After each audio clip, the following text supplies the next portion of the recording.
एक छोटे से गांव में राजू नाम का एक गरीब मछुआरा अपनी माँ गीता, बहन रेखा और छोटे भाई गगन के साथ रहता था। पहले नदी में खूब मछलियां मिलती थी, लेकिन अब हालात बदल चुके थे। मेहनत बहुत होती थी, कमाई बहुत कम। राजू बेटा, घर में बस आज का राशन बचा है। समझ नहीं आ रहा कि कल चूल्हा कैसे जलेगा। दिन ब दिन हालत और खराब होती जा रही है। माँ सही कह रही है भैया, तुम सुबह से शाम तक नदी में मेहनत करते हो, लेकिन अब नदी भी पहले जैसी नहीं रही। मुझे तुम्हारी चिंता होने लगी है। भैया, मैं तो कई दिनों से सोच रहा हूँ कि आखिर हमारे अच्छे दिन कब आएंगे। क्या हम हमेशा ऐसे ही रहेंगे? नहीं गगन, हमेशा बुरा समय नहीं रहता। मैं हार मानने वालों में से नहीं हूँ। जब तक हाथ पैर चल रहे हैं मैं कोशिश करता रहूंगा। बेटा, गांव वाले जिस रहस्यमयी घाटी की बात करते हैं, कहीं तुम वहां जाने का तो नहीं सोच रहे? माँ, सच कहूँ तो मैं वही सोच रहा हूँ। अगर यहाँ कुछ नहीं मिल रहा तो मुझे कोई नया रास्ता ढूंढना ही होगा। लेकिन भैया, लोग कहते हैं वहाँ अजीब घटनाएं होती हैं।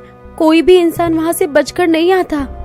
डर अपनी जगह है रेखा, लेकिन भूख उससे भी बड़ी चीज है। मैं सावधानी रखूंगा।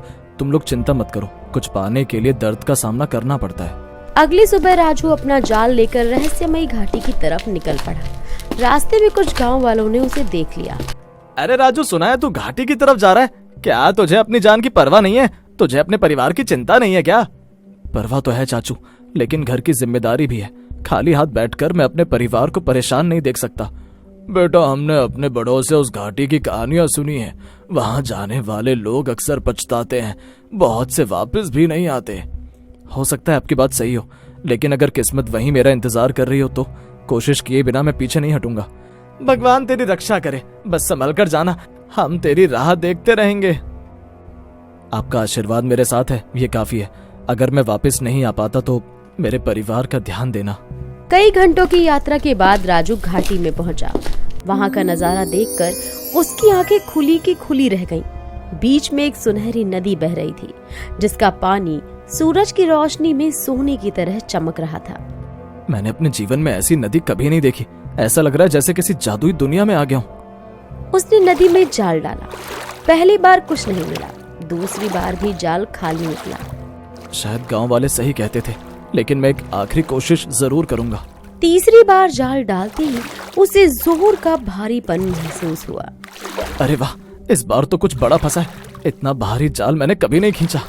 काफी मेहनत के बाद जब जाल बाहर आया तो उसमें एक चमचमाती सुनहरी मछली थी। मछुआरे, कृपया मुझे वापस नदी में छोड़ दो। मैं तुम्हारा यह उपकार कभी नहीं भूलूंगी। ये कैसे हो सकता है? एक मछली इंसानों की तरह बातें कैसे कर सकती है? क्योंकि मैं साधारण मछली नहीं हूँ। मेरा नाम हेमलता है और मेरी कहानी बहुत अलग है। सच कहूँ तो मैं डर भी रहा हूँ और हैरान भी हूँ, लेकिन तुम्हारी आवाज में सच्चाई भी लग रही है। अगर तुम मुझे छोड़ दोगे तो मैं तुम्हारी एक इच्छा पूरी करूंगी। जो चाहे मांग लो। तुम अभी जाल में फंसी हुई हो और परेशानी में हो। ऐसे समय में मैं तुमसे कोई सौदा नहीं कर सकता।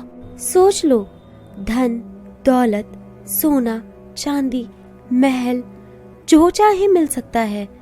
अगर मैं किसी की मदद सिर्फ इनाम पाने के लिए करूं तो वो मदद नहीं होगी। मैंने बचपन से सीखा है कि भलाई का बदला नहीं मांगा जाता। आज तक मैंने ऐसा इंसान नहीं देखा। लोग तो बिना सोचे समझे मुझसे कुछ न कुछ मांग लेते। मुझे बस इतना पता है कि तुम्हारी जगह नदी में है, मेरे जाल में नहीं। ये कहकर राजू ने मछली को वापस नदी में छोड़ दिया। राजू, तुम्हारा दिल बहुत साफ है। तुम्हारी दयालुता से मैं बहुत प्रभावित हुई हूँ। मैंने तो सिर्फ अपना फर्ज निभाया है। इसीलिए मैं तुम्हें एक नहीं 3 वरदान देती हूँ। जब भी जरूरत पड़े मुझे याद कर लेना। मुझे नहीं पता कि मुझे कभी इनकी जरूरत पड़ेगी या नहीं, लेकिन तुम्हारा धन्यवाद। राजू सुनहरी मछली को वहीं छोड़कर गांव वापस आ जाता है। तभी उसे वहीं गांव वाले लोग मिल जाते हैं। अरे बेटा, जुग जुग जियो। क्या तुम उस रहस्यमय घाटी में नहीं गए? चाचा, मैं गया था, परंतु मुझे वहाँ कुछ भी नहीं दिखा। अरे बेटा, तुम गए ही नहीं हो वहाँ, वरना वहाँ से कोई वापस नहीं आता। अरे चाचा, अब आप लोग नहीं माने तुम ना मानो, मैं तो चला अपने घर। राजू अपने घर आता है। राजू बेटा, तुम आ गए, तुम्हें कुछ हुआ तो नहीं? अब मत जाना वापस वहाँ। अगर मैंने माँ को इंसान की तरह बोलने वाली मछली के बारे में बात बताई तो वो घबरा जाएंगी। माँ, मैं वहां गया था, वहां कुछ ऐसा नहीं है कि डरा जाए। फिर भी बेटा, जो करो ध्यान से करो। कुछ समय बीत गया। एक दिन गीता को घर के काम करते हुए अचानक परेशानी होने लगी। राजू बेटा, पता नहीं क्या हो रहा है, मुझे सब कुछ धुंधला धुंधला दिखाई दे रहा है। अब तो चूल्हे की आग भी ठीक से नहीं दिखती। माँ, आप पिछले दिनों से यही कह रही हैं, कहीं आपकी आंखों में कोई बड़ी परेशानी तो नहीं? माँ, कल मेरा चेहरा भी पहचान नहीं पा रही थी। माँ, आपने हमें पहले क्यों नहीं बताया? मैं तुम्हें परेशान नहीं करना चाहती थी बेटा, घर की हालत वैसे ही ठीक नहीं है। राजू गांव के वैद्य को बुला कर लाया। मैंने अच्छी तरह जांच की है, इनकी आंखों की रोशनी धीरे धीरे कम होती जा रही है। इलाज संभव है, लेकिन इसके लिए शहर जाना होगा और बहुत खर्च आएगा। रहने दीजिए वैद्य जी, इतना पैसा हम कहाँ से लाएंगे? नहीं माँ, मैं कोई ना कोई रास्ता जरूर निकालूंगा। रात भर राजू सो नहीं सका। उसे सुनहरी मछली का दिया हुआ पहला वरदान याद आया। शायद यही समय उस वरदान का उपयोग करने का। अगली सुबह राजू रहस्यमयी घाटी पहुंचा। हेमलता, अगर तुम मेरी आवाज सुन सकती हो तो सामने आओ। नदी का पानी चमकने लगा और हेमलता वहां प्रकट हुई। राजू, तुम बहुत चिंतित लग रहे हो, क्या बात है? मेरी माँ की आंखों की रोशनी जा रही है। उन्होंने जीवन भर हमारे लिए कष्ट सहा है। मैं उन्हें अंधेरे में जीते नहीं देख सकता। तुम चाहो तो इस वरदान से अपने लिए धन दौलत, बड़ा घर या सुख सुविधाएं मांग सकते हो। जिसने मुझे चलना सिखाया, जिसके कारण मैं आज यहाँ खड़ा हूँ, उसकी आंखों की रोशनी से बढ़कर मेरे लिए कोई दौलत नहीं। तुम्हारा हृदय सचमुच बहुत पवित्र है। तुम्हारी पहली इच्छा पूरी हुई। उसी समय घर पर गीता की आंखों में चमक लौटने लगी। रेखा, गगन, मुझे तुम दोनों साफ दिखाई दे रहे हो। माँ, आपकी आंखें ठीक हो गईं? सचमुच चमत्कार हो गया।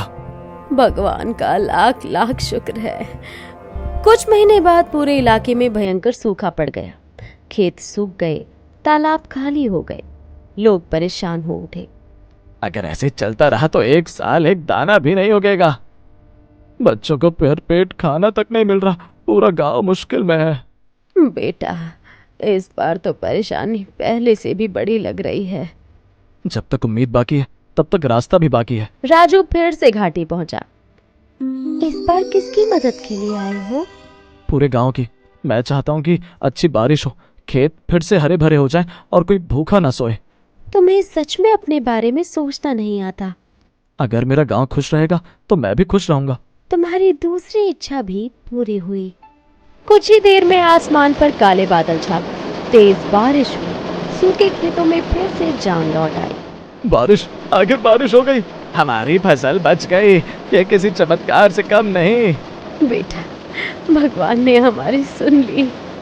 कभी कभी भगवान किसी और के हाथों से मदद भेजते हैं माँ। अब केवल एक वरदान बचा था। कुछ दिनों बाद हेमलता मछली ने खुद राजू के सपने में उसे घाटी में बुलाया। आज मुझे स्वप्न क्यों आया? मुझे जाना चाहिए। राजू रहस्यमयी घाटी में उस हेमलता मछली को आवाज देकर बुलाता है। राजू, तुम्हारे पास अब सिर्फ एक वरदान बचा है। आज जो चाहे मांग सकते हो। सच कहूँ तो मुझे कुछ नहीं चाहिए।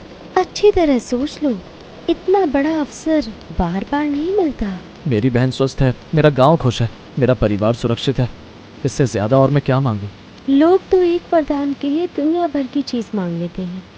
शायद इसलिए कि उन्हें लगता है उनके पास सब कुछ कम है, लेकिन मुझे लगता है मेरे पास जितना है वही बहुत है। तो तुम्हारी आखिरी इच्छा क्या है? मैं अपना आखिरी वरदान तुम्हें देता हूँ। मुझे? हाँ, तुमने सबकी मदद की। अगर तुम्हारे दिल में कोई अधूरी इच्छा है तो उसे पूरा कर लो। आज तक किसी ने मेरे लिए कुछ नहीं मांगा। फिर आज पहली बार से। हेमलता की आंखों में आंसू आ गए। उसने आसमान की तरफ देखा। हे प्रभु, अगर मेरा श्राप समाप्त होने का समय आ गया है तो मुझे मुक्त कर दीजिए। अचानक पूरी घाटी सुनहरी रोशनी से भर गई। नदी का पानी चमकने लगा। कुछ ही पलों में हेमलता का रूप बदलने लगा। कुछ ही पल बाद सुनहरी मछली की जगह एक सुंदर राजकुमारी खड़ी थी। मैं वर्षों से एक श्राप के कारण मछली बनी हुई थी। कहा गया था कि जब कोई अच्छा इंसान अपना सबसे बड़ा वरदान भी दूसरों के लिए छोड़ देगा तभी मुझे मुक्ति मिलेगी। तो तुम्हारा श्राप खत्म हो गया? हाँ, और ये सब तुम्हारी ईमानदारी और अच्छे इंसान की वजह से हुआ है।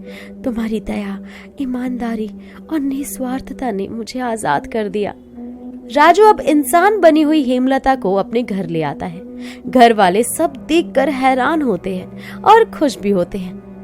बेटा, आज हमें तुम पर बहुत गर्व हो रहा है।